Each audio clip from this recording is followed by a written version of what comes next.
A frightened young officer once crept through a merchant's house by night, certain the family sheltering him meant to betray him to his enemies. Before dawn, every member of that household lay dead, cut down in the darkness by his own frightened, uncertain hand. Only afterward did he discover the truth. They had simply been butchering a pig, preparing a welcome feast in his honor. Come closer and let the fire show you the long, brilliant, and deeply troubling life of the man this moment revealed. His name was Cao Cao, and he would come within a single burning fleet of ruling the whole of China. Let us begin in the final crumbling years of a great dynasty, when ambitious men everywhere began sharpening their knives. Cao Cao was born in 155 into a family with wealth but tainted status, his own grandfather a powerful court eunuch. That tainted lineage meant proud aristocratic families never quite accepted him, whatever his own considerable talents might prove. By the late 2nd century, the once mighty Han dynasty had grown weak, corrupt, and dangerously unable to govern itself. Court eunuchs and scheming officials fought bitterly for influence, while the countryside beyond quietly starved and seethed. Famine and heavy taxation ground down the peasantry year after year, while distant nobles argued endlessly over court intrigue. In 184, desperate peasants rose in the Yellow Turban Rebellion, a vast uprising that shook the crumbling empire to its foundations. The rebels wrapped their heads in distinctive yellow cloth, believing fervently that a new age of heavenly peace was finally dawning. Among the officers sent to crush this rebellion was a sharp-eyed, ambitious young man named Cao Cao.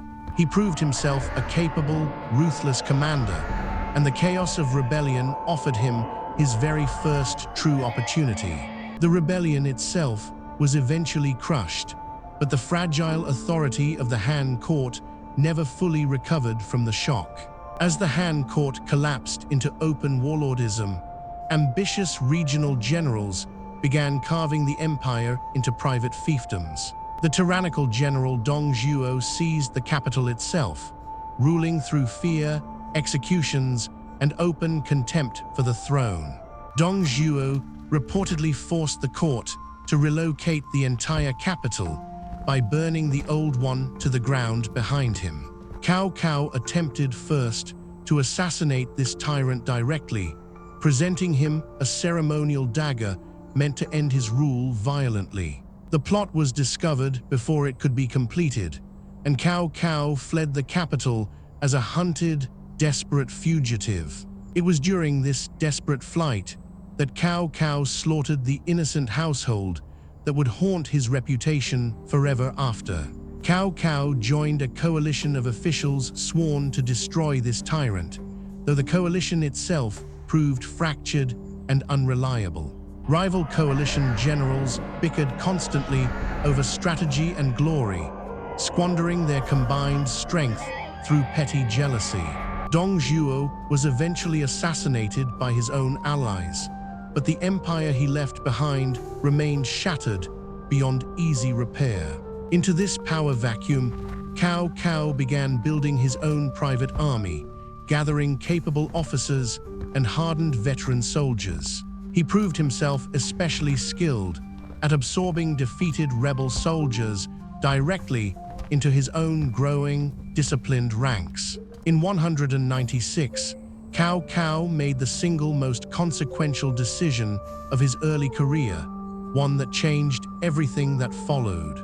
He took the young, powerless Emperor Xian under his personal protection, moving him to a capital under Cao Cao's own control. The emperor still wore the crown, still issued the formal decrees, but every single word now flowed through Cao Cao's own will. It was a masterstroke of legitimacy.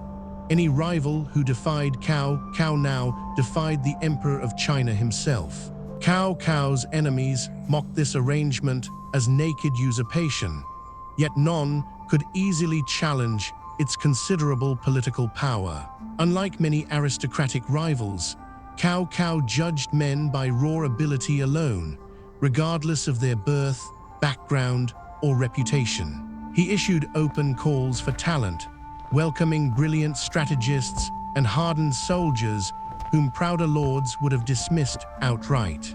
This pragmatic ruthlessness extended to loyalty as well. Betrayal, real or merely suspected, was answered swiftly and without mercy.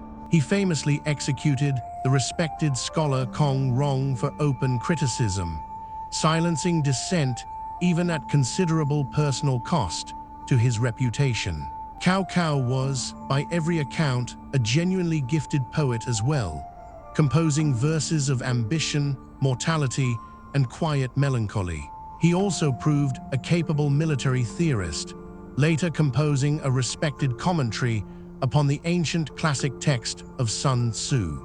This blend of ruthless pragmatism and genuine intellectual depth set him apart from most of his purely aristocratic rivals. Cao Cao's most dangerous early rival was Yuan Shao, an aristocratic warlord commanding the largest army in northern China. Yuan Shao possessed superior numbers, superior resources, and an aristocratic pedigree that Cao Cao's own family entirely lacked. By the year 200, these two ambitious rivals stood poised for a decisive confrontation that would determine the fate of northern China. Yuan Shao's massive army vastly outnumbered Cao Cao's own forces, and confident advisors urged an overwhelming direct assault. Cao Cao instead adopted a patient defensive position at Guandu, waiting calmly for his overconfident rival to overextend himself. A defector from Yuan Shao's own camp revealed a crucial secret: the exact location of his rival's vulnerable grain supply depot.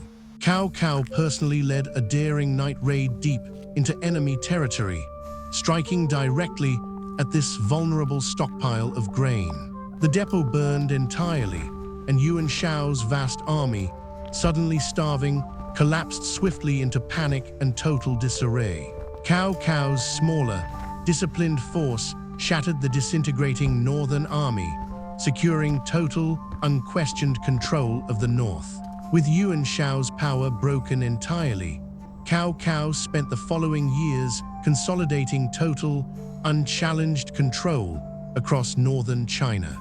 He proved a genuinely capable administrator, repairing irrigation canals, resettling farmland, and stabilizing the shattered northern economy.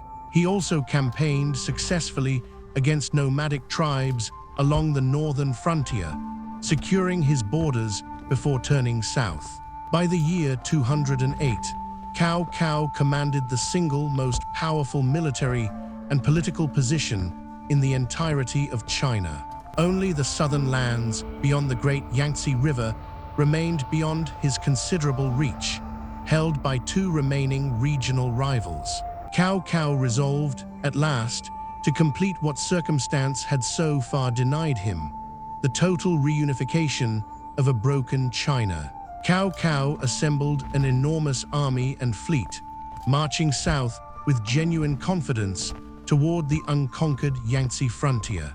Facing him stood an uneasy alliance of two southern warlords, Sun Quan and Liu Bei, neither strong enough alone to resist him. Commanding the allied southern fleet was a young, brilliant naval commander named Zhu Yu, calm amid overwhelming odds. Cao Cao's northern soldiers, unfamiliar with life aboard ships, suffered badly from seasickness and unfamiliar southern climate. To steady his queasy troops, Cao Cao ordered his massive fleet's ships chained together, creating one broad, stable floating platform. The two fleets finally met near a stretch of river cliffs called Chibai Red Cliffs in the winter of 208. Zhu Yu's officers proposed a daring gamble, a fire attack, exploiting Cao Cao's own chained, immobile floating fleet. Small ships loaded with dry kindling and oil approached under a false pretense of surrender, drawing steadily closer. A favorable southeast wind rose at exactly the right moment, carrying flame and disaster directly toward Cao Cao's chained fleet. Because the ships were bound together, the fire spread with terrifying speed, and Cao Cao's entire fleet was consumed at once. Flames leapt from ship to ship faster than any crew could cut the binding chains apart, sealing their own fate. Thousands of northern soldiers burned or drowned that night, and Cao Cao's dream of swift southern conquest burned away with them. Cao Cao himself barely escaped the disaster, retreating northward in humiliation through disease-ridden, hostile country. The defeat at Red Cliffs shattered any realistic hope of swift, total reunification, and the war-weary north settled into uneasy peace. Liu Bei, in particular, used this breathing room to seize the fertile western region of Shu, building a lasting rival kingdom there.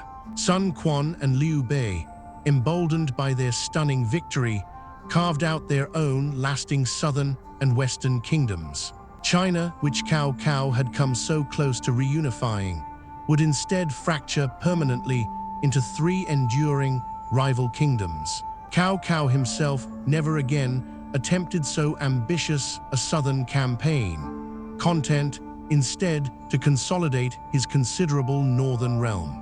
In his final years, Cao Cao held nearly every meaningful power an emperor might wield, yet pointedly never claimed the throne itself. He was granted the title King of Wei, a formal honor just short of the imperial crown he still refused to formally seize. Some historians believe he understood that seizing the throne outright would finally shatter his careful, useful pretense of loyalty. Others believe he simply preferred to leave that final, irreversible step to a son who would inherit a fully secured realm. He continued writing poetry in these later years, verses reflecting openly on mortality, ambition, and the passage of time. In the year 220, after decades of relentless ambition, warfare, and calculated ruthlessness, Cao Cao finally fell gravely ill. He left detailed, characteristically practical instructions for his own modest funeral, distrustful of extravagant royal display even in death. He died peacefully that same year, having spent an entire lifetime just short of the very throne he had so carefully guarded. Within months, his son Cao Pi formally forced the last Han Emperor to abdicate, founding the new Wei dynasty at last. Cao Cao himself was posthumously honored as Emperor Wu, finally receiving in death the crown he had refused throughout his life. Cao Cao's legacy remained, and still remains today, deeply and deliberately divided among those who study his remarkable life. Later storytellers and popular legend recast him as a scheming, treacherous villain, cunning and coldly untrustworthy by nature. Yet serious historians recognize a far more complicated man, a genuinely capable administrator, a gifted poet, and a ruthless pragmatist. He built the foundations of a lasting northern state from the ashes of a collapsed empire through sheer disciplined force of will. And he carried, quietly, the memory of one dark night early in his life, when frightened suspicion had cost innocent lives. This has been the story of Cao Cao, the brilliant, ruthless warlord who came within one burning fleet of ruling all of China. Sleep now and remember that the men history remembers most vividly are rarely simple and never entirely what legend makes of them.